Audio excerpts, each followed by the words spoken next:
Doctor साहब क्या हुआ है इनको? आपके हस्बैंड की रिपोर्ट बिल्कुल भी ठीक नहीं आई है। इनकी हालत बहुत क्रिटिकल है। सब्र करें आप, इनके पास कुछ ही दिन बचे हैं। मैं कुछ नहीं कर सकता। I am sorry. मैंने नहीं बचना। बेगम मेरे पास बैठो, मैंने तुमसे कुछ जरूरी बातें करनी है। बेगम जब तुम्हारी नई साड़ी 50,000 रुपए वाली गुम हुई थी, वो मैंने ही उठा के अपने गर्लफ्रेंड को गिफ्ट की थी। वो जो तुम्हारा 10,000 रुपया अलमारी से चोरी हुआ था ना, वो मैंने ही चुराया था। बेगम तुम्हारे मेकअप में पानी भी मैंने ही डाला था। तुम्हारी सहेलियों को तुम्हारी असल उम्र भी मैंने ही बताई थी। पानी पानी।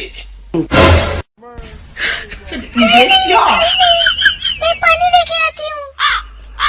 शेख साहब सॉरी, आपकी रिपोर्ट्स तब्दील हो गई थी।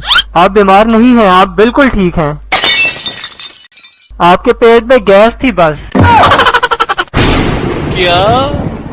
डॉक्टर ये मत करो, ऐसा जुल्म मत करो मेरे साथ। अगर मेरी बीवी को पता चल गया तो इस गैस को आग लगा देगी।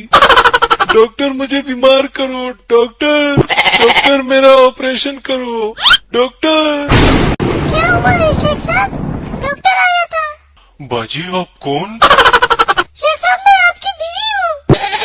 मैं तो अमेज़न के जंगलों से आया था, मेरी बीवी भी वहाँ है।